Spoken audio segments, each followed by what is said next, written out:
अगर आप भी चाहते हैं कि रूदल पंजियार का वीडियो सबसे पहले आप तक पहुंचे, तो लाल बटन दबाकर चैनल को सब्सक्राइब करें और घंटी के निशान अवश्य दबावें। आइए धर्म के बात प्रेम से सुनबै, ऐ मालिक के लीला के सुनबै। परवर लीला को साए रचल के, ऐ दुनिया संसार में रचल के।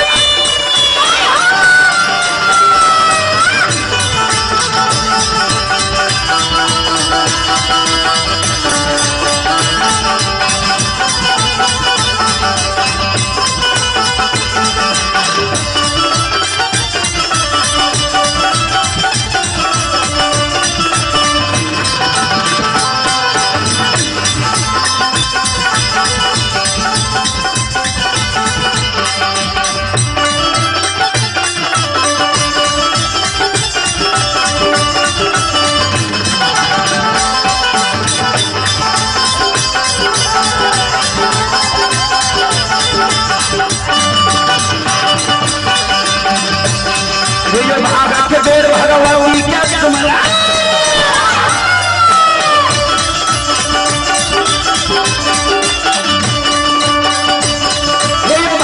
बेर भगवती का सुमरा, सादा भवानी जगदम्बा का सुमरा। ज्ञान देवैया गुरु बाबा का सुमरा।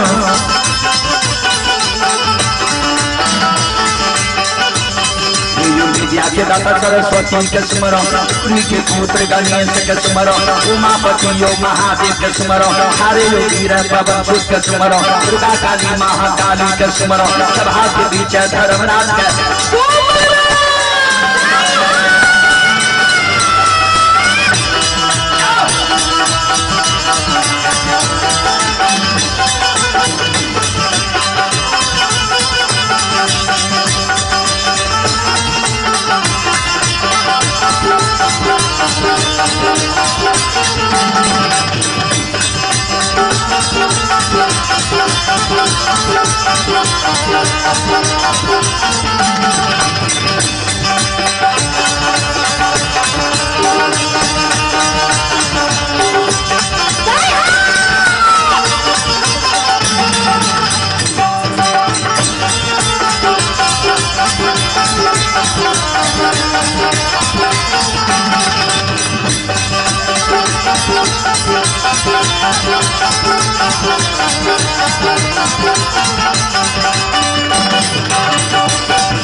सज्जन वृंद, आप ही सुनील यादव लकड़ी व्यापारी श्रद्धालु की ओर से श्रद्धालु स्टाफ बड़े उदार दिल से 1 रुपये की पुरस्कार है। श्रद्धालु के नाम पर हो जाए। आप ही रुपेश कुमार अमृता के निवासी हैं। रुपेश कुमार की ओर से भी 1 रुपये की पुरस्कार है। जय हो भवानी श्रद्धालु की जय हो, उनके समस्त परिवार की जय हो। सज्जन वृंद, आप हैं राहुल कुमार रंजीत एंड फादर श्री में घनश्याम यादव। श्रद्धालु की ओर से 11 रुपये की पुरस्कार है और श्रद्धालु का कहना है, चांदनी चांद करता है, चमकना सितारों को पड़ता है, मोहब्बत आंखों करती है, तड़पाना दिल को पड़ता है।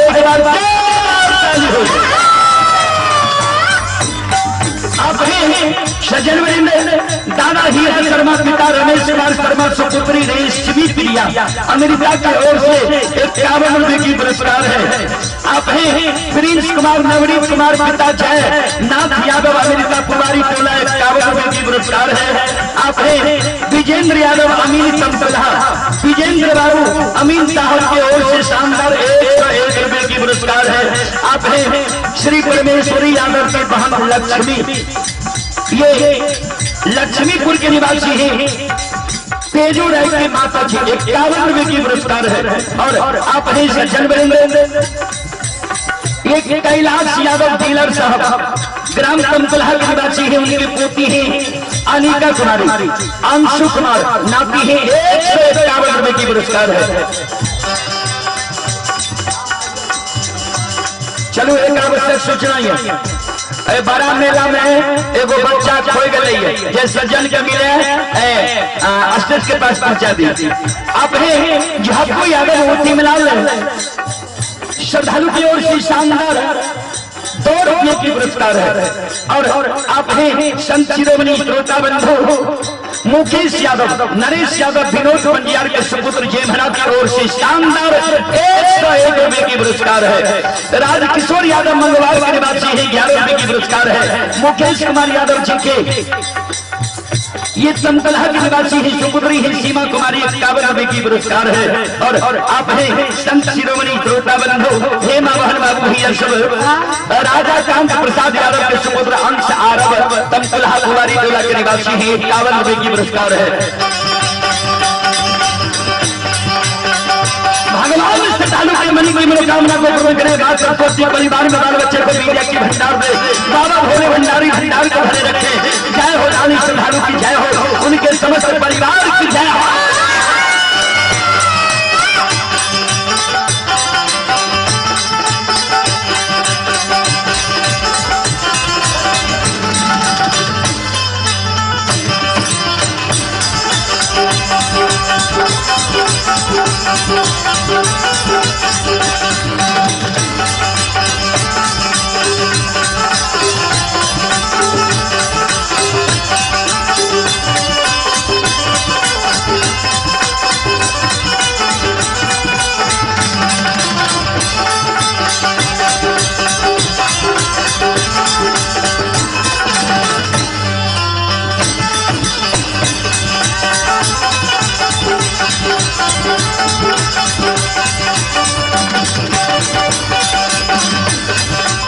बाबा भंडार का भरी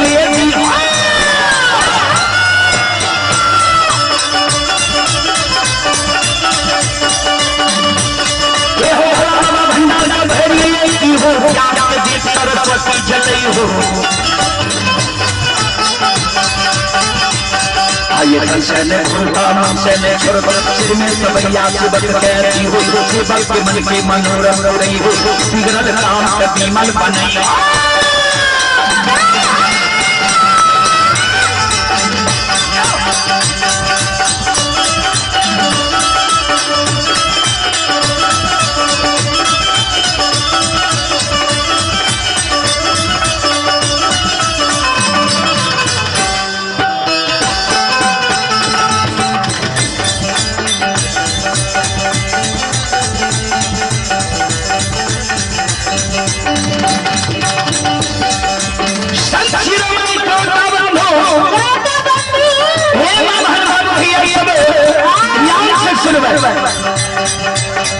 आयो घराना के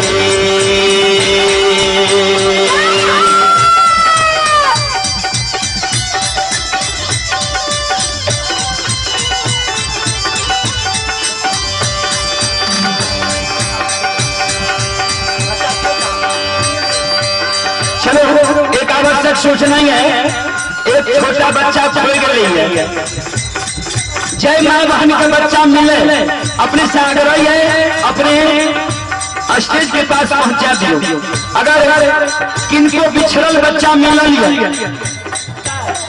अपने से आग्रह है या अपने स्टेज के पास पहुंचा दियो।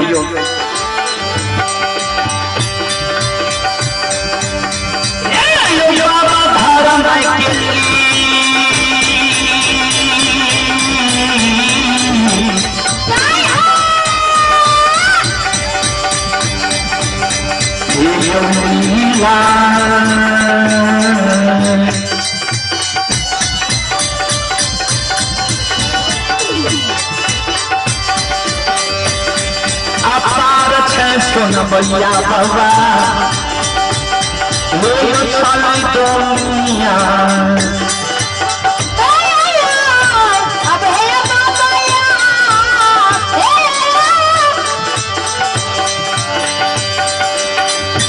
महिमा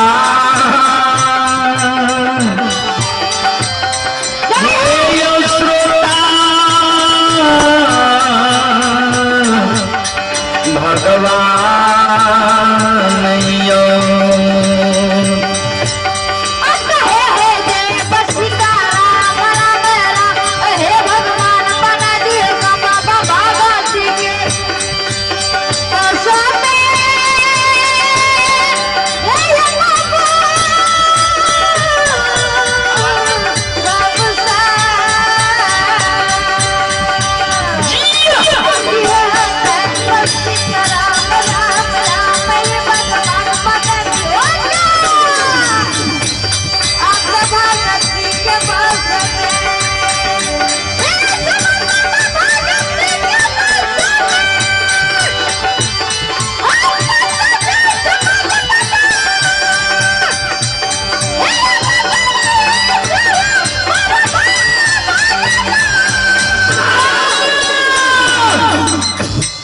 भगती के बांसम में भगवान आन बसई छई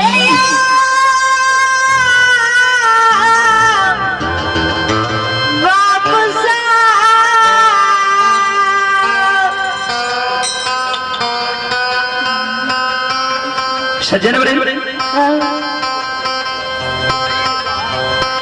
शिरोमणि श्रोता बंधु ध्यान से सुनवे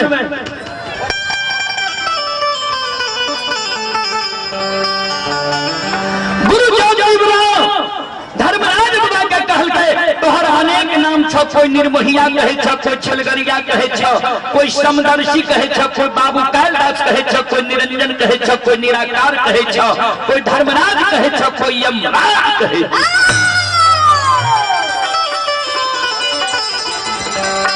ढंग के तोहर काम छ जेकरा लिए तू निर्मोहिया निर्मोह काले छो वह निर्मोहिया कहे छ जेकरा साथ तू छाल करे छो वह तोरा छलगरिया कहे छ तोरा बात के हमरा बिसबा आसन नहीं होई छ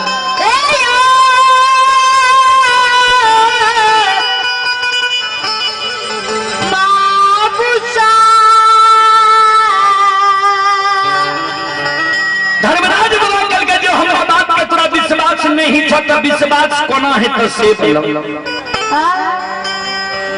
गुरु जोगी बाबा कल का जाने देखी नहीं आता नहीं हुए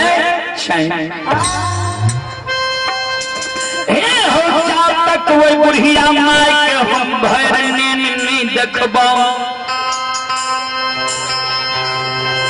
ब्याही नारी के आंख से नहीं देखबो धर्म के गहवर अशोक वृक्ष नहीं देखबो तब तक हमरा दिल में विश्वास नहीं था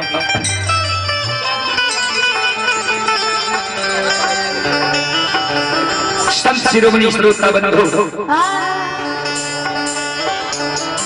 हे बाबा भैया सब धर्मराज बाबा कल के कोना देखबा माई के कोना देखबा ब्याही नारी के गुरु जोगी बाबा कल के हमरा रूप के छोड़ा दियो संत महात्मा गोपी चंद के रूप धरा दियो हाथ में सरंगी दा दियो महुली मुराठा गिरवा रंग के वस्त्र दियो हम गोपी नगरी जाब माई के देख के आब ब्याही नारी के देख के आब तब हमरा दिल में विश्वास है धर्मराज बाबा महारूप बजरंगबली के कहे बजरंगबली माया का विस्तार करियो तपस्वी के संत महात्मा गोपी चंद के रूप धरा दियो महारुद्र बजरंगबली माया के विस्तार क्या दिल के गुरु ज्योति बाबा के संत महात्मा गोपी चंद के रूप धरा दे छे हाथ में सरंगी दा दे छे गुरु ज्योति बाबा वो सरंगी के बजावे छे अम्मा के गुण गावे छे अम्मा के गुण गईने गईने पोपीपुर के बाट धरे छे आग जल के भार के पोपी के सीमा पर रख दे छे धर्मराज बाबा महावीर जी पोपीपुर की सीमा पूछे गुरु जो बाबा सरंगी के बजावे अम्मा के गुण के गावे ध्यान देवे दूध से बढ़ के दुनिया में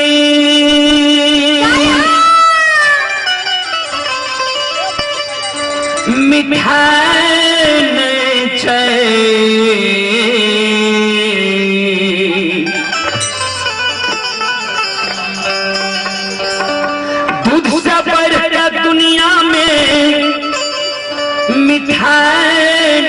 छे माँ के आंचर से बढ़ के रजाने छे।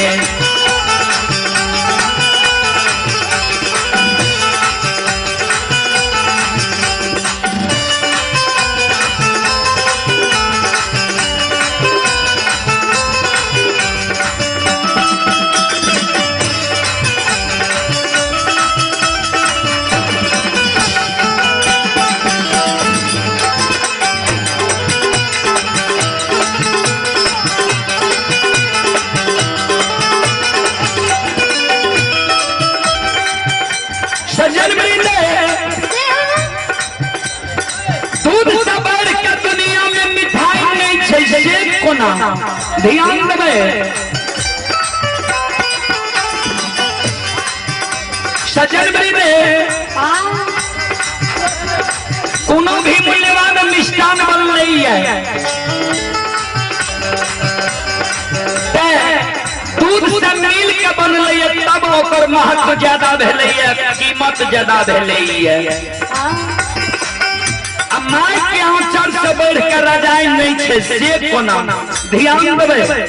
सजन वृंद माघ महीना जब बच्चा के ठंडी लगे छे ठंडी के कारण जब बच्चा काने लगे छे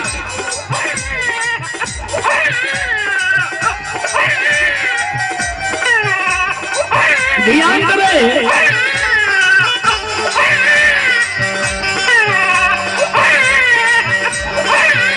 बच्चा जब ठंडी भी कारण काने लगे छे माय धर्मात्मा ओइ बच्चा के उठा के गोद में ले छे अपना हृदय से लगा ले छे आंचर से ओढ़ा ले छे बच्चा चुप भ जाय छे। जे गर्मी बच्चा का मां के आंचर पर में लागे छे उ गर्मी हृदय में नहीं लागे छे। ध्यान देबे सब शिरोमणि श्रोताबंधु मां बहन बाबू भैया सब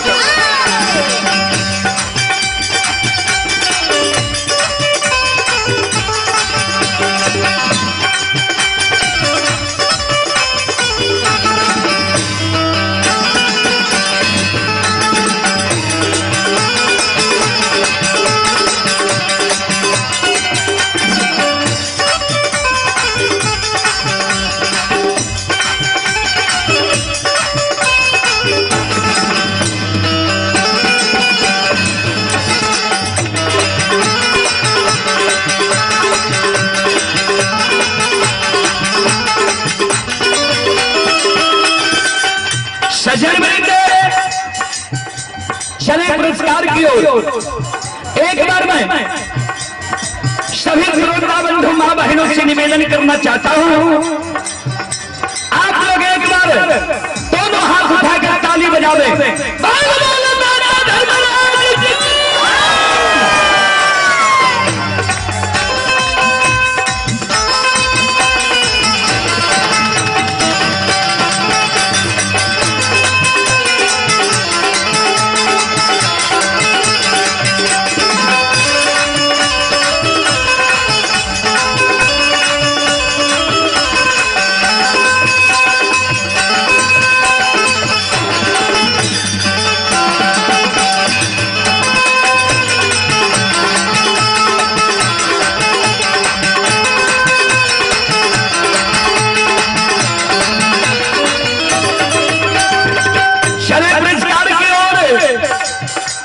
शिरोमणि श्रोता बंधु आप ही रंजीत कुमार जी महाराज के निवासी ही 25 रुपए की पुरस्कार है।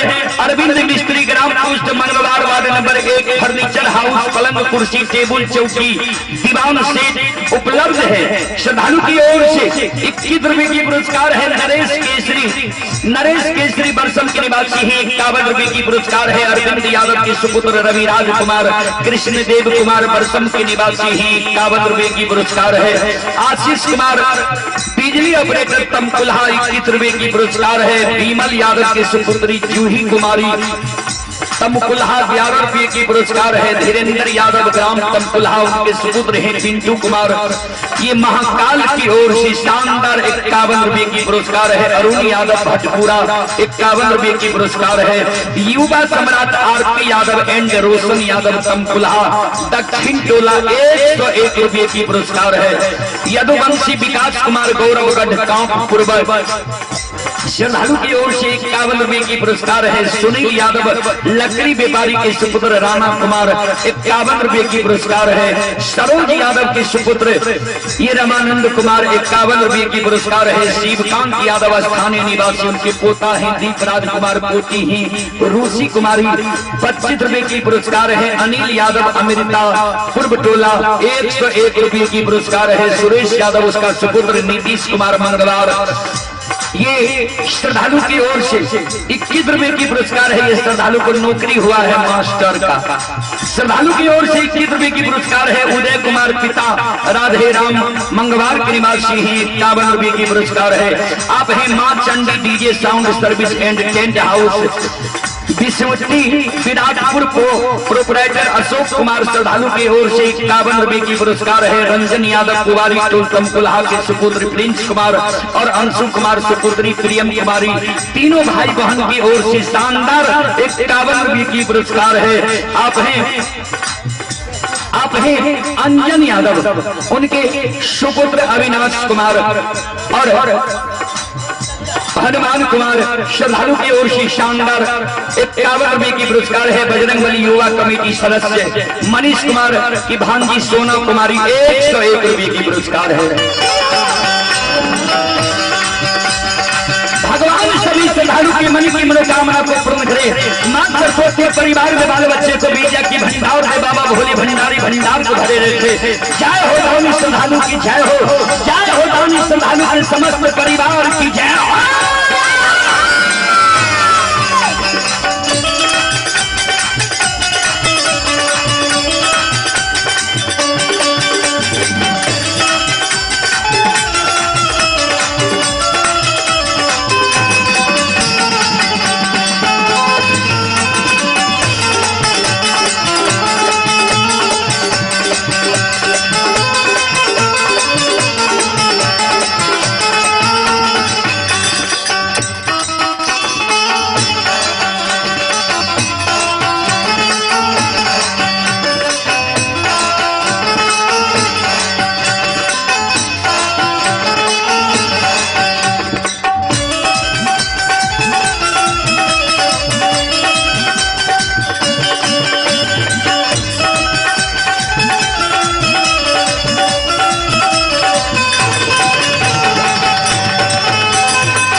जय बाबू के दुनिया में माय नहीं छे,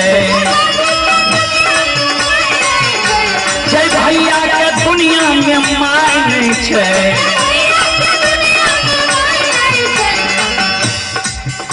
माय केकरा नहीं छे दुनिया में ध्यान में। जे बाबू भैया माँ बहन के जन्म भेले आ जन्म के 6 महीना के अंदर माय मर गेले।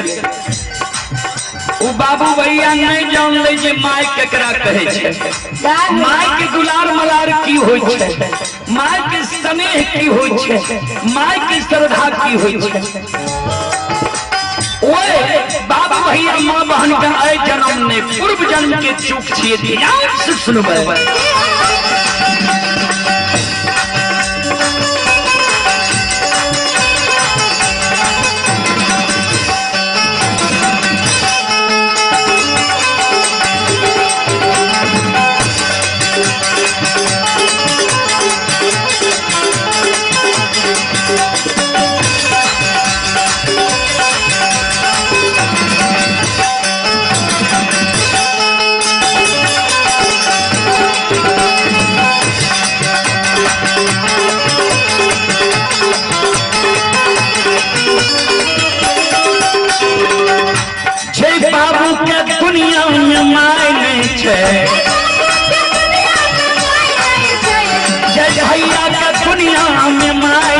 के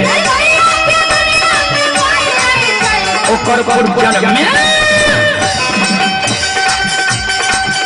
ओकर पूर्व जन्म में कोनो कमाल